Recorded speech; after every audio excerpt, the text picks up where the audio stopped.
Shawn, it's so great to be in your studio. I'm interviewing you in your studio. I love that. You just interviewed me, now I get to interview you. How fun is that? I have home court advantage. Oh, I So love this it. is I love awesome. it. Well, next time you'll come to my studio and we'll do a back to back in my studio. Love How's it. that? Can't wait. Well, you and I just like, I feel like we could just continue our discussions because we're both in the same world of trying to help people understand the mind, brain, body, health connection, the whole psychoneurobiology. And you have just done a vast amount of research and so skilled in this. But before we dive into that, can you just share? I have a lot of people do know you, but for those that don't know you, just share a little bit about your background because your story is lovely. I love your story and how it transformed you and it transformed so many people. It really impacted me. And the mental health aspect too, if you can just throw a bit of that in. Of course, yeah. I mean, I really happened upon the root, and I've shared this with you Yeah, many times that yeah. your work really is the most important aspect of health. Oh, Really wow. understanding the mind, everything springs from that. I'm very And honored. so I Thank you. stumbled into it, that understanding, because I was doing much like a lot of people trying to treat the symptoms, trying to Yeah. treat the actions without really understanding what was happening beneath the surface. And for me, I grew up in I actually grew up in two very different environments. For one phase of my life, when I really came online and was conscious, like I can remember a lot since this point, was between the age of, kindergarten age to second grade. I lived with my grandmother. And this was a very safe environment, very structured, very loving. She created magic. She made a big It's deal of me. beautiful. I was her first grandson, grandchild, period. But what's not taught about the story oftentimes is the fact that I was living with my grandmother because my mom was moving from place to place and had a moment where she was homeless, my stepfather. And when they did have an apartment and I would go to stay with them on the weekends, I slept on the floor next to mouse traps and roaches, And so I hated going and staying with my mom on those occasional weekends because I had this beautiful life that I was adjusted to. Yeah. And so my grandfather had a couple of heart attacks, and he ended up moving back to the country, the quote country, because they were living in the city, in St. Louis, and so they moved to Piedmont, Missouri, which was down like the Boot Hill, Yeah. back country, dirt road, the whole thing. This is where he grew up, and so Yeah. just to try to get away, which was really intelligent, looking Yeah. back on that. And so there was a choice of me being this biracial kid going to live in this predominantly white country town, and that choice where my mother and my grandmother had to make. And so I went to live with my mother in the inner city at this point. And Oh so now I'm gosh. going, and it's a total culture That shock. must have been horrible for you because you didn't want to go live with your mom. I'm going from a place where there's this constant feeling of certainty and Love. safety and love to a place of vast uncertainty. Like I don't even know what I'm going to wake up to. Sometimes I would wake up and my mother, like stuff would be broken. My mother would have a black eye. Oh no. Like I'm waking up to, and I'm going to sleep with uncertainty, not knowing what's going to happen. But I've got to, let me be clear about this too. When people care, it's not that my mother and stepfather didn't care, but how they expressed themselves was not healthy. And so there was still a lot of love and beauty that I was exposed to, that I got to see. One of my greatest gifts in that period was being able to create something out of nothing, because we didn't have a lot. Sometimes we literally didn't have food, and so we Wow. get food from these charities, and she was on government assistance and all these things. But I saw this magic that could be created, and the hustle as well, which there's a degree of that in our lives to make things happen. But that hustle was usually manifest when my mom's back was against the wall. It wasn't just like a day-to-day thing to become better. And so all of these Yeah. skills I was seeing in my environment, picking up, and I can have unhealthy expressions of those things too, which that's what it eventually turned into. So Yeah. just to lay the foundation, I had these two very different environments. But now getting into my more formative years, living in an environment where at this point, when I really kind of matured, going like into my teens, and at this point in the environment I come from, you're really becoming a man, and there's a lot more responsibility. Now I got to navigate the violence outside my door, drive-bys, crack house next door, this type of environment, while still going to school. And at this time, so I'm on the student advisory. I'm a scholar athlete. Wow. I was accepted into Inroads, which was a program to take college courses at SLU at St. Louis University. So I was achieving in this domain while at the same time fighting this inner turmoil to handle my problems with violence. And that's eventually what happened in high school. My junior year, I got kicked out my entire junior year. I was there for about a month and a half, and I got into a fight, and I got kicked out the rest of the year. Oh gosh. And so I graduated, but then the other part is doing so well academically. I graduated in 3 years of high school anyways. It didn't really, but it was that Yeah. segment where I'm kicked Yeah. out of school and my friends are going on, like life is going on. And now I got a full-time job at like McDonald's down the street. And so, but I had a choice in that moment. Who am I going to be?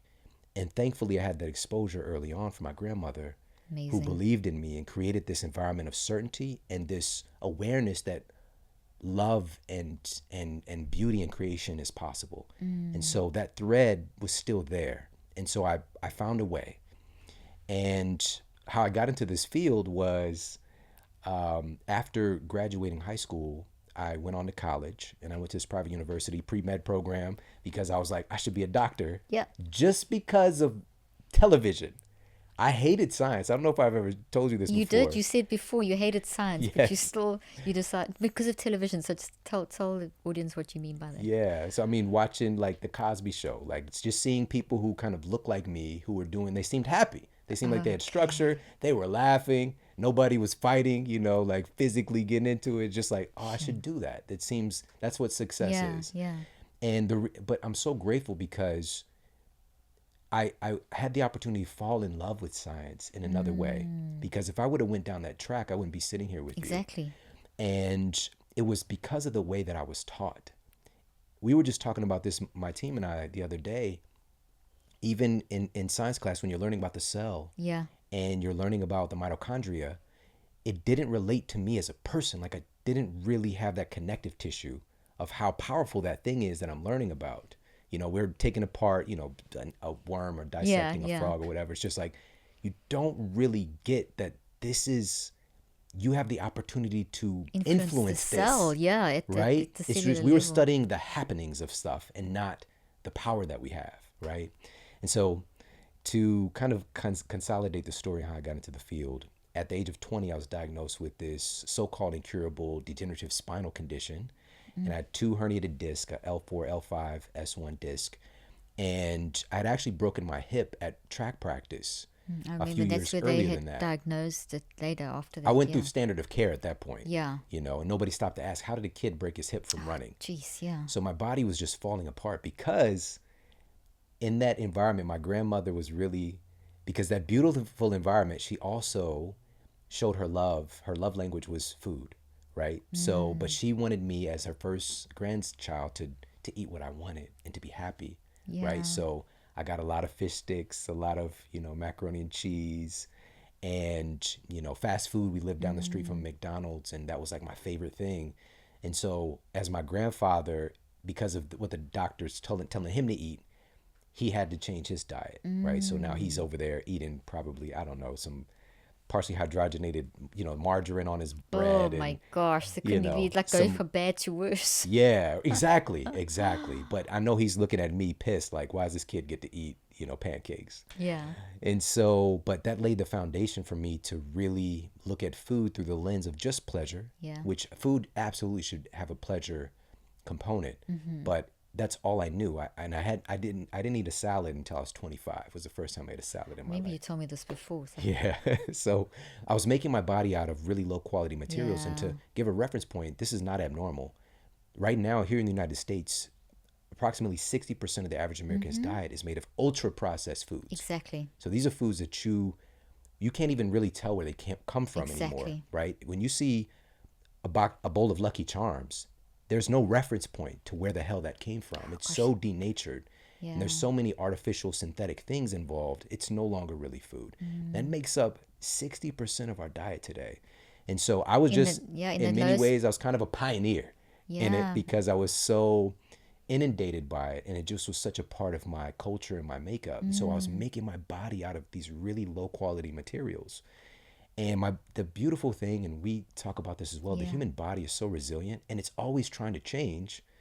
And so it was kind of keeping me trucking along as much as Yeah. it can. But the physician at the time, he told me that I had the spine of an 80-year-old man. That's what I'm glad you mentioned that. I was going to ask you about that again. That, when you broke your hip and you now, what, 20? I was 20, yeah. And you have a spine of an So I 80 broke my hip when I was 15, 15, 16 at 16, and when you were practice. 20, they told you had the spine of an 80.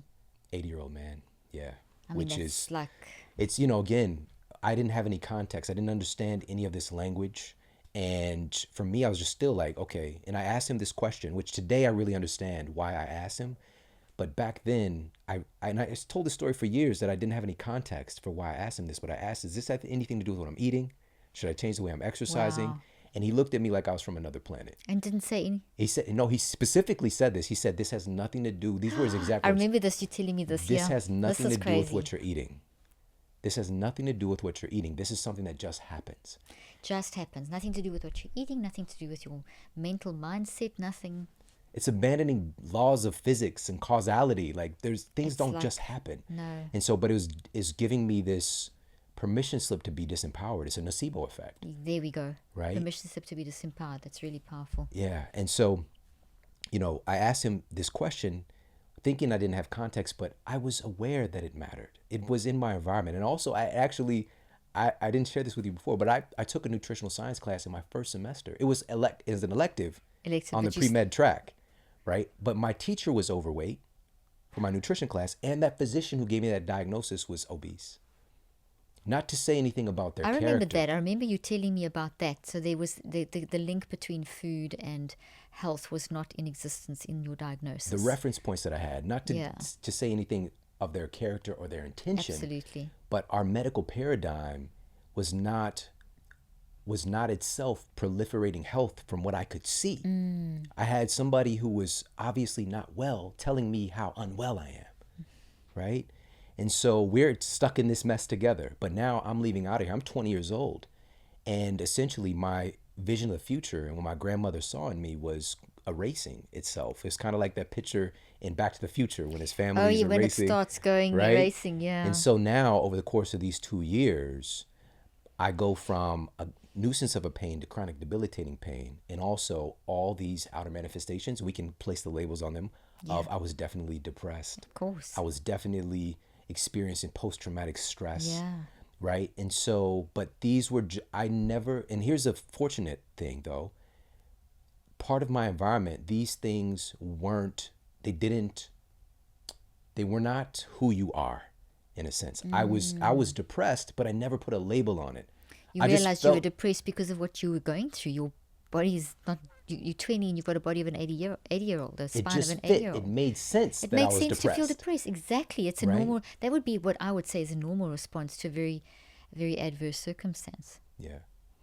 And fortunately, after these 2 years went by, so, I'm 22 at the time, and I always encourage people to seek out a second or third opinion. And oftentimes, the thing is, if you're going to the same type of thinker Yeah. for the second opinion, you're You're gonna probably get going the to get the same same opinion. thing, right? And so at this point, I'd seen, I believe that was my fourth physician, and he gave me the same bill of goods. I'm sorry that this happened to you. We're going to get you a back brace. Here's a new prescription.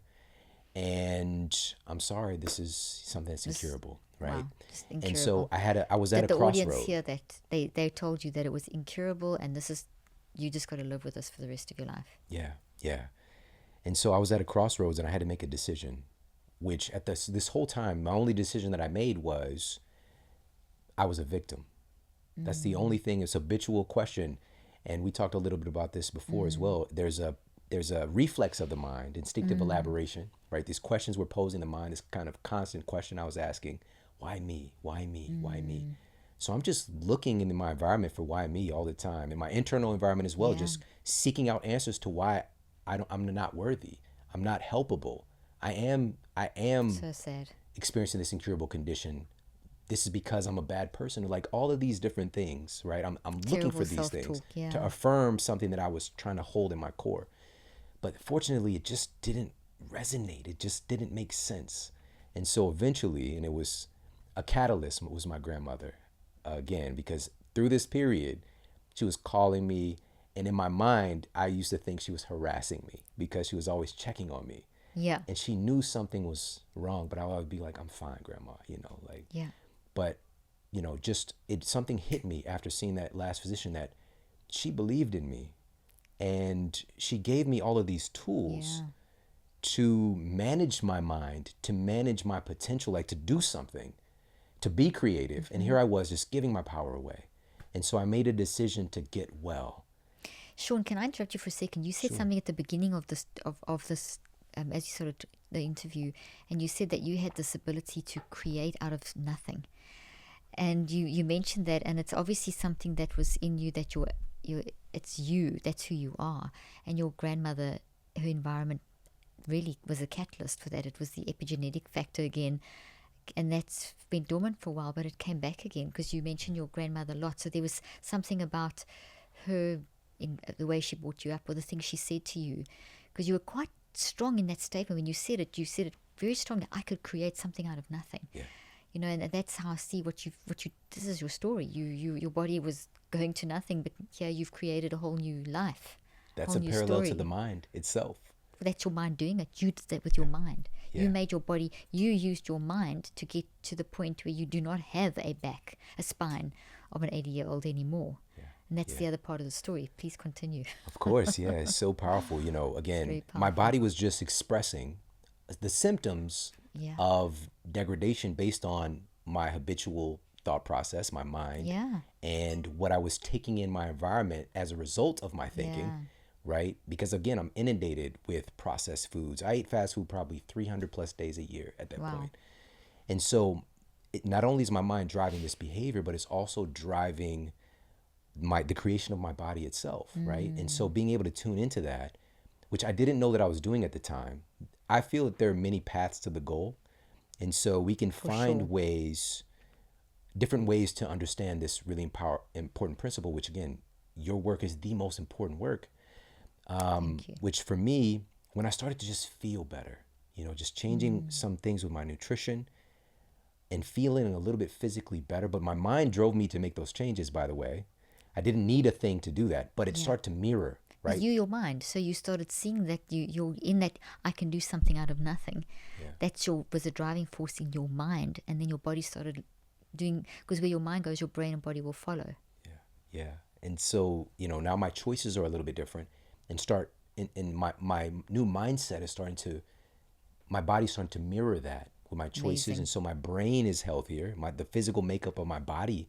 Now I'm giving my body the raw materials to make a more So efficient version of myself. A healthier copies are getting made. Yeah.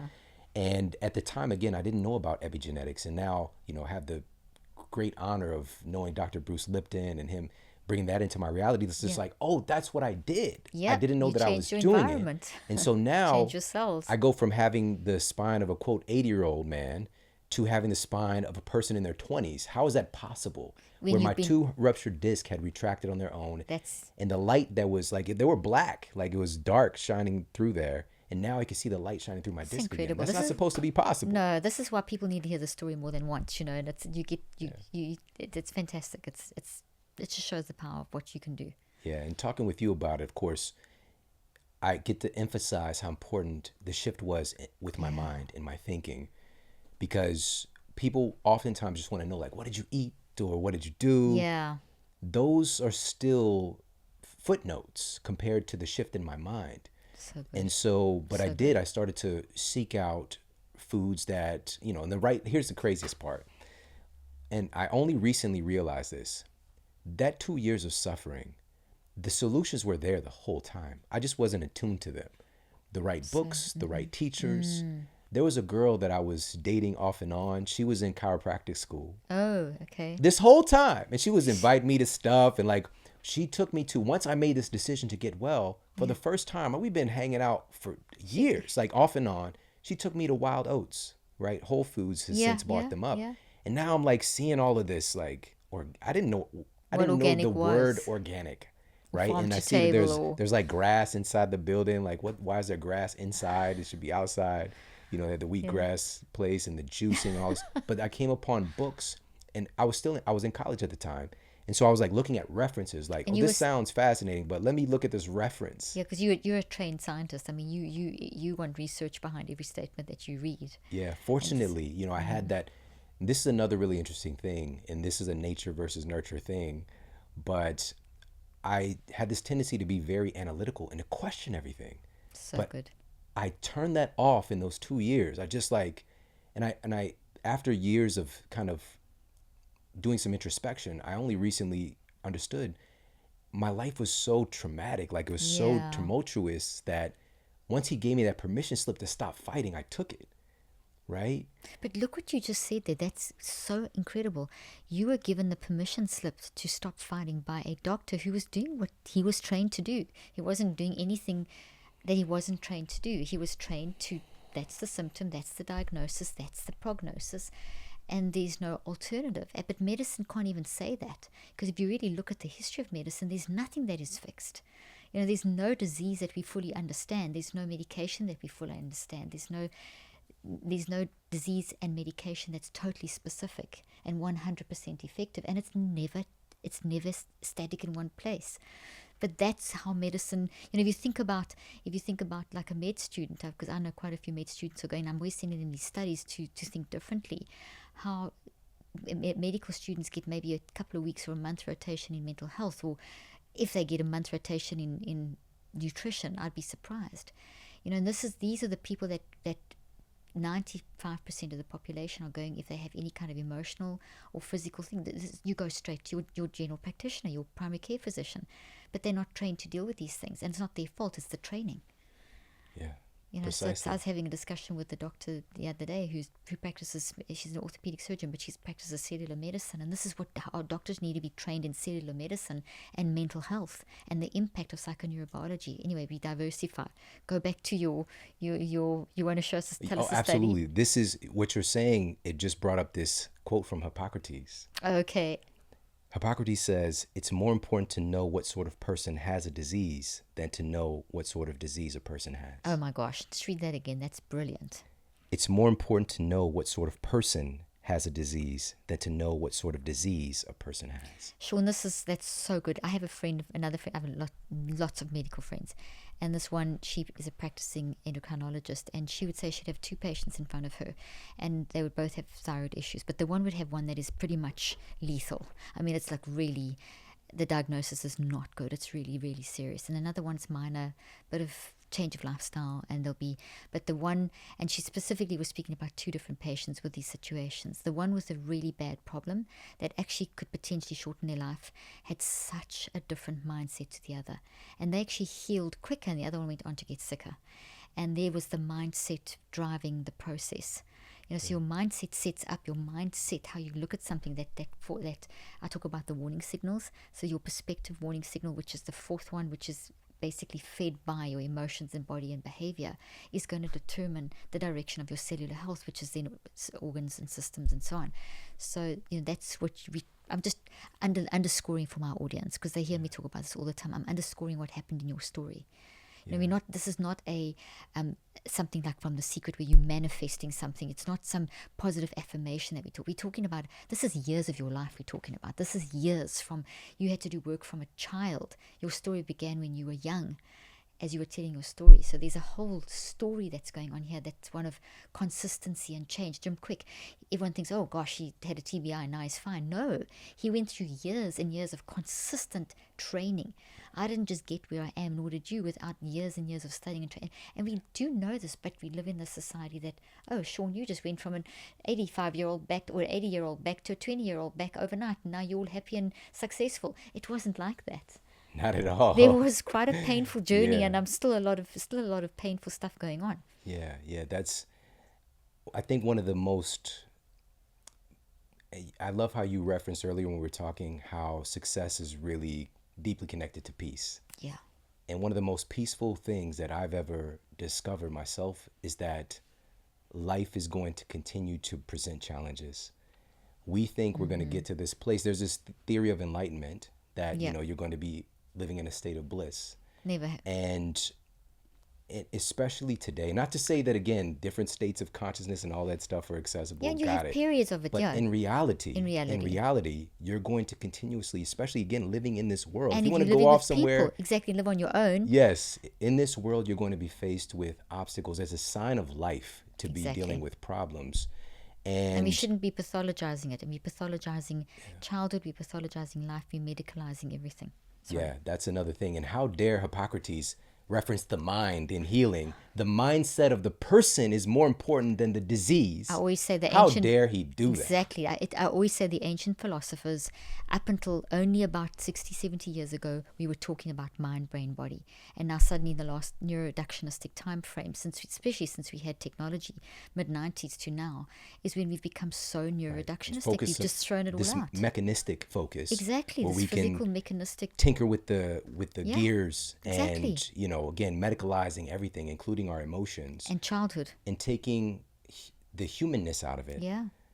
Because all of these things are, even my physical symptoms were giving me feedback. Yeah, of Really course, because it's important. bidirectional. So, Yes. yeah. And so if I can have a teacher who can help to instruct me on how to process that, right? This thing that's manifesting, that's what you do. That's why I'm so grateful. And that's what I interweave into my work as well, Yeah. because of course I focus on this tangible aspect of food, but our food choices are based on our perceptions about ourselves. But you drive all your food choices. This is why we get on so well, because you drive your food choices from the mind. Yes. It's from a mindset. So you're not just saying eat walnuts and your brain's going to be healthy. It's not quite that simple. It's a whole bio-individuality, lifestyle, mindset change. Absolutely. That walnut cannot even hold a candle to your negative thinking, Exactly. because all of your thoughts create chemistry in your body, Exactly. right? And so this walnut is just like, it's a drop in the ocean. It's a drop in the ocean. But what if we couple that with healthy affirmative thoughts, or being able to help fully Processing, process just processing, embracing, and information? accepting our messiness, being kind to ourselves, Yeah. owning our stuff, and doing something about it. We start to stack conditions in our favor. Exactly. And so that's what I unknowingly did at the time. I was just stacking all these conditions, and one of the most interesting outcomes that I didn't intend on this, but when I physically got healthier and my thinking was changing, the outer world started to change as well. It started to kind of conform to that. The people that I was around and associating with, my standards changed. Everything changed. I didn't tell myself I want my standards to change consciously. They just did. But But there the were, unconscious was driving it. The yes, 99% because it was of who resonant. you It are. was Exactly. resonant with Your wisdom my was bigger, driving it. yes, Exactly. that bigger understanding of who I am, what I'm here to do, what I'm capable of, and it started to kind of conform and get in harmony. And from that though, growing up in an environment where I had to protect myself, I definitely went within a lot. I had to be self-centered. And I hate to say that, actually. I don't like saying this, No, because you weren't being self-centered, Shawn. I think what you were doing is being self-protective. You were in a coping mechanism. It was a coping mechanism. It was a trauma response. But you were also putting the oxygen mask on yourself. I don't mean to interrupt you, and it's your experience, so correct me if I'm wrong, if what I said now is totally wrong. I love talking with you, because you can color it in a way that is more affirmative. Whereas, again, the outside environment, where, again, coming from the environment that I come from, somebody in my environment might see that behavior as being self-centered. When I want to withdraw myself or protect myself or not being around certain things. Yep. Right. And create spaces around you. But it's really, it's such a valuable human trait. It's a natural thing, especially, again, coming from where I come from, where that can help me to survive. I'm saying this to say that the pendulum swung, as you've talked about. We tend to swing, the pendulum swings the other way, where I was so self-centered, to once I got healthier and I started to see the suffering going on in the environment around me, and other people being told the similar stories, like, this, you have this problem. Yeah. It's impossible to fix. There's nothing. This is your story. That's the end of the story. And so I became so passionate about helping other people that I became so other focused that I had a phase in my life where I kind of lost myself. I was so obsessed with helping everybody else that my own mental wellness, like a lot of, Drained yourself. yes, Wore yourself out. And I think that for a lot of folks, that have a passion in this field, they can kind of go through that phase. Oh yes, I've spoken to and then you and I've both interviewed so many people where they speak about this. Yeah. And so it's finding that place of balance, and part of that was the clinical work that I was doing, and I stopped doing, but that was providing that certainty for me, but then to focus on teaching, because I really felt like I had an ability that I was not ignoring. Sometimes when we're good at something, we don't really see it because it's just us. And so my ability to articulate ideas, to make complex things simple, and to just be engaging, and teaching material, like, because I had the experience of paying for a university education and hating science. I had that experience, and I knew what was missing from that to make me fall in love with science. I was going to say, did you really hate science? Because you've actually become quite a scientist. Yeah, it was just the way that I was taught. It was the how way it was you were brought taught. into my inner domain. And also, thankfully, again, it might have been that inner wisdom that something's not lining up here. Exactly. Right?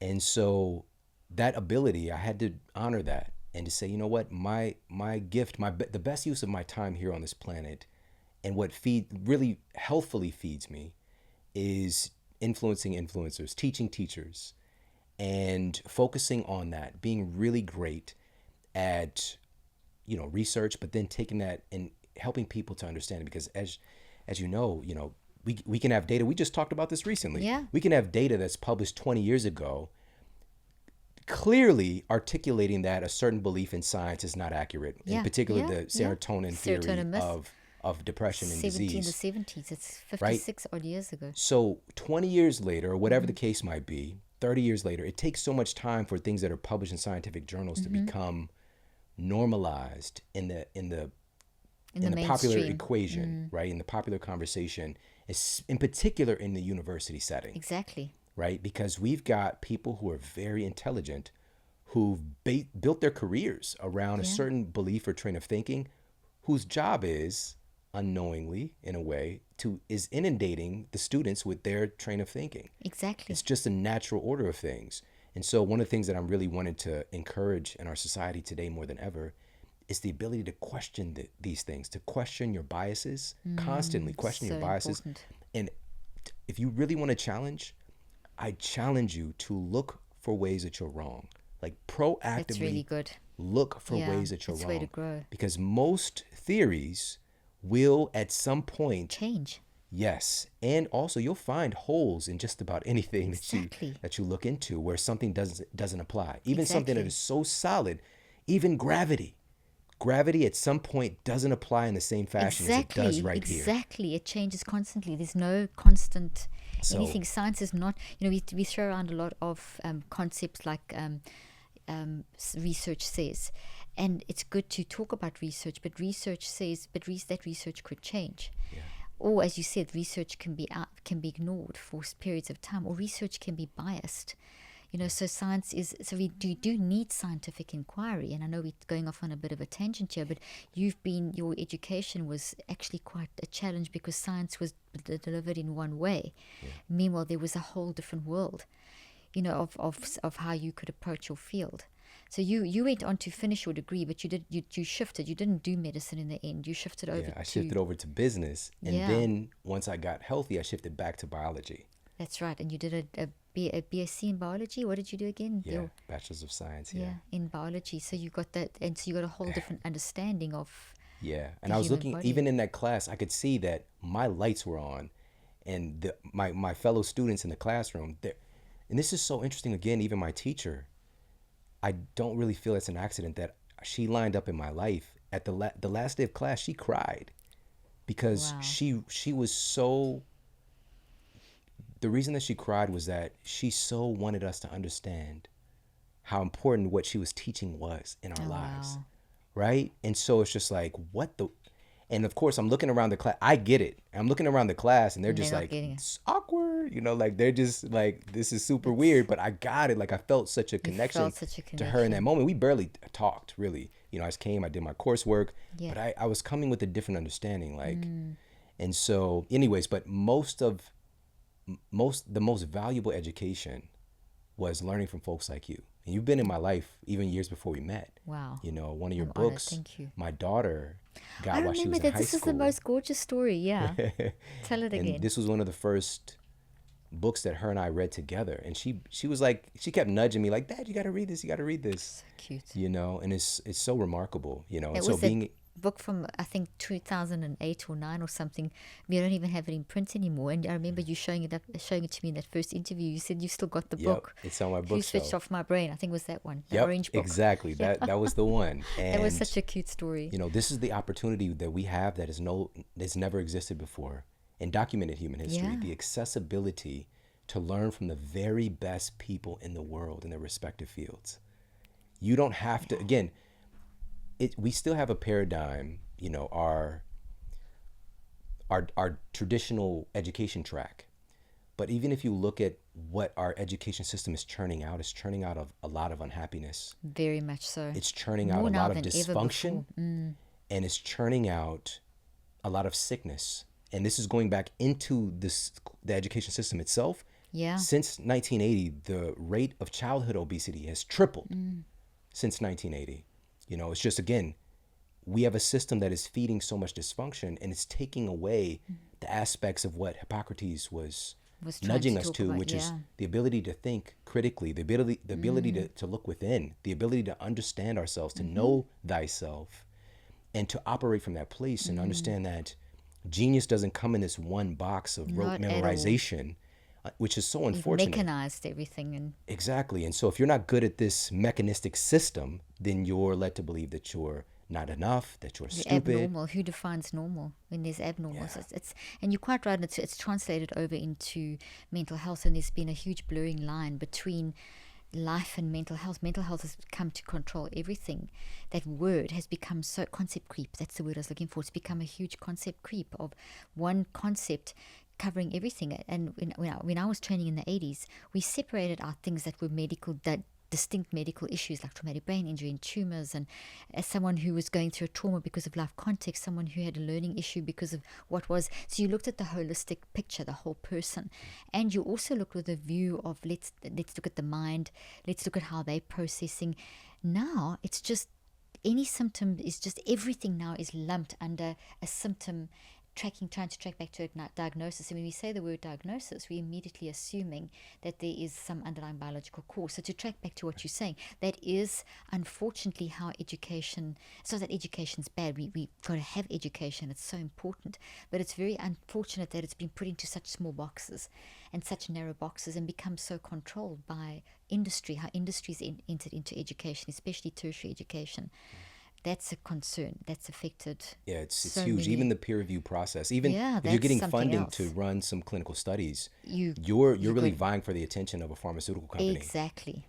And it's so. And there was a time decades ago where that was not in vogue. That was not. No. It was frowned upon. Of But it's so course. integrated into the system now. And if we look at the results again, we have the most expensive healthcare system in the world. We Exactly. have a $4 trillion a year healthcare Yeah. system. And now you're going to give the that stat is also yielding the worst results, really, of the developed Exactly. nations. Sickest Something doesn't nation in the world. add up here. And we Yeah. also have free reign for drug companies to, let me give a direct-to-consumer reference point. Let me advertising. give a reference point.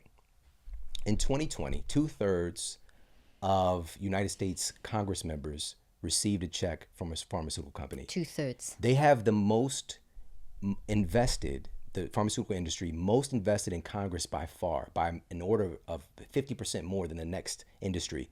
There's 3 pharmaceutical lobbyists for each congressperson, and they invested about $450,000 per Congress member just prior to the 2016 election, about a year and a half That's prior crazy. to. This data is coming from my friend out of Harvard, Dr. John Abramson, and his great work. He's got a great book called I've Sickening. heard of him, yeah.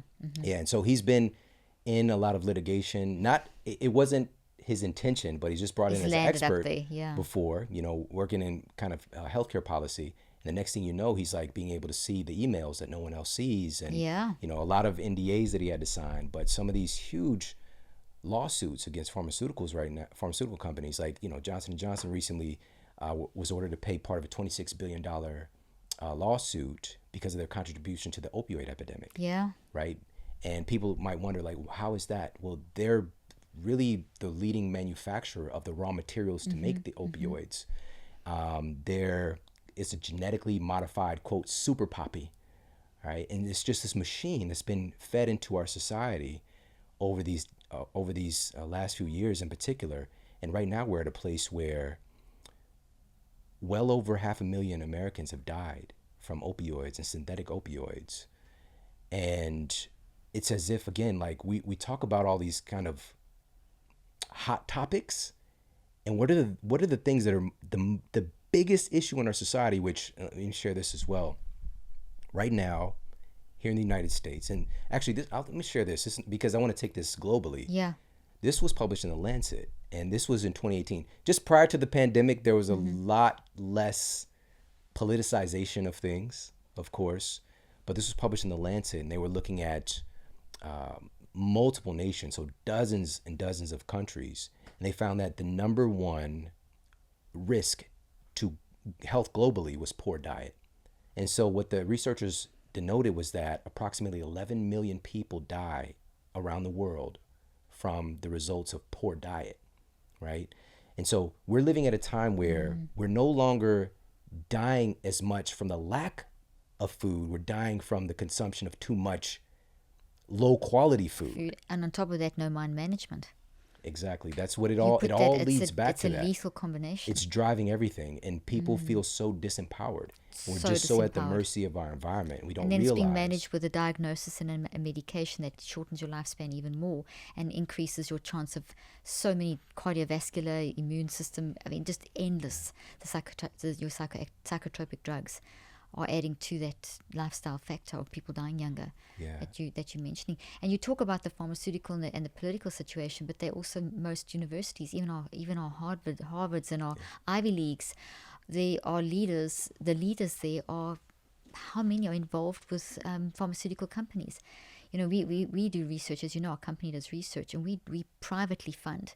We won't let pharmaceutical companies fund our research or universities because we will get involved because of that problem. I don't want bias in my research. I don't want to be having to prove, so go and say someone's drug is the right way of going, kind of thing. You know what I'm saying? Yeah, and that's unfortunate because academia used to be that very precious.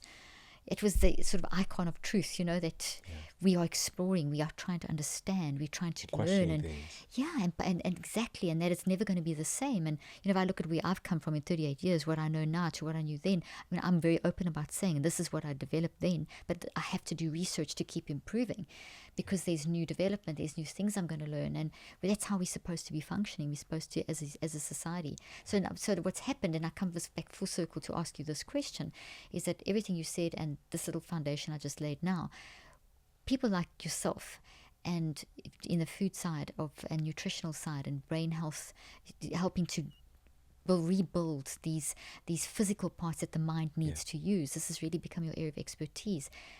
What you're doing now is you're reaching out and touching people's lives and helping people from the grassroots. So we've entered an era, and this is my question. Do you think we've entered an era that's actually maybe quite good, where we are not leaving it to the professionals to tell us what to do? We're actually finding out ourselves and then going and telling the professionals to get more educated and bring in their expertise with a newer view, and therefore we're taking more responsibility for our health.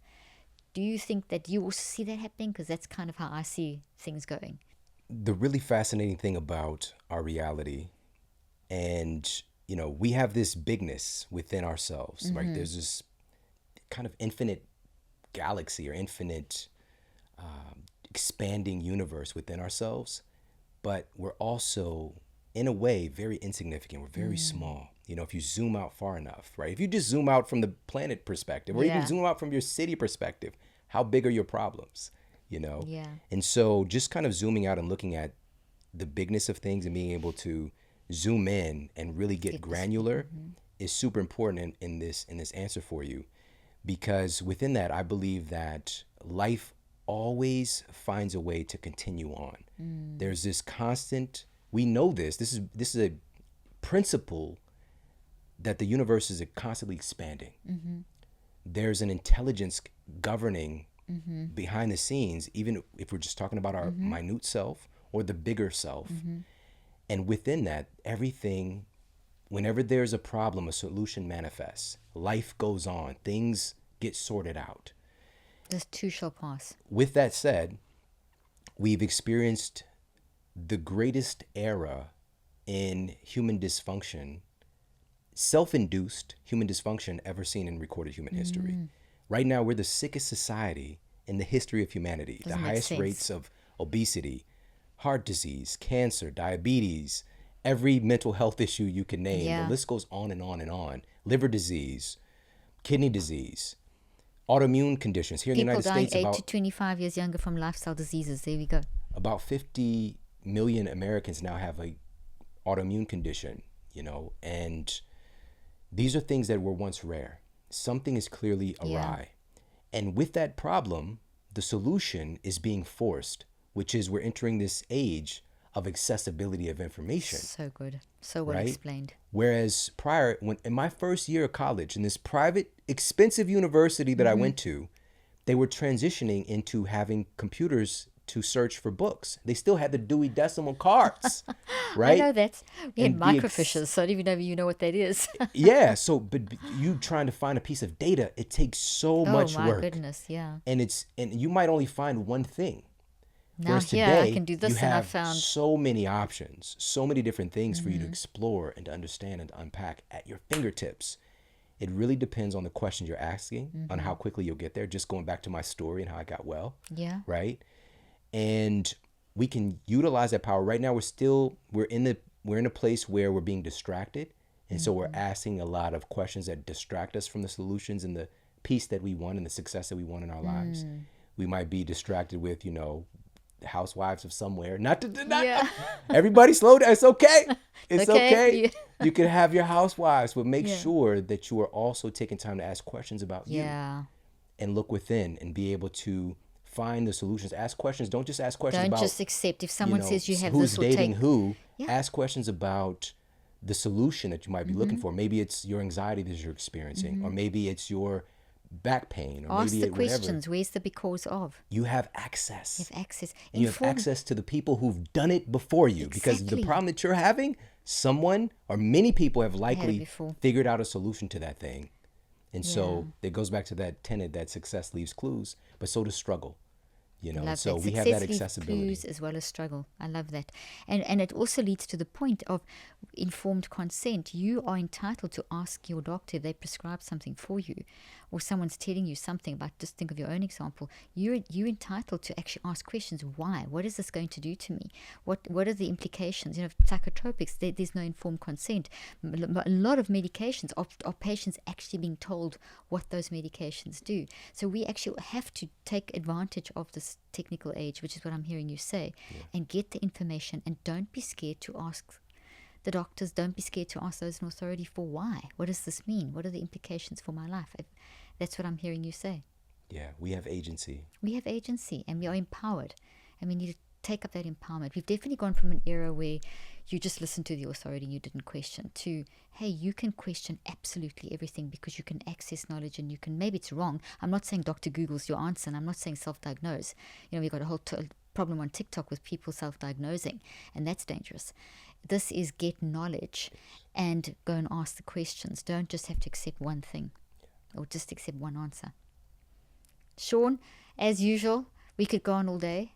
It's amazing. Thank you so much. I loved your story, and I love how we just actually touched the tip of the iceberg, and I look forward to our next interview. Of course. Thank you for the great work you do, and you know what you are bringing, helping at the grassroots level, helping to educate people to ask the right questions about their health.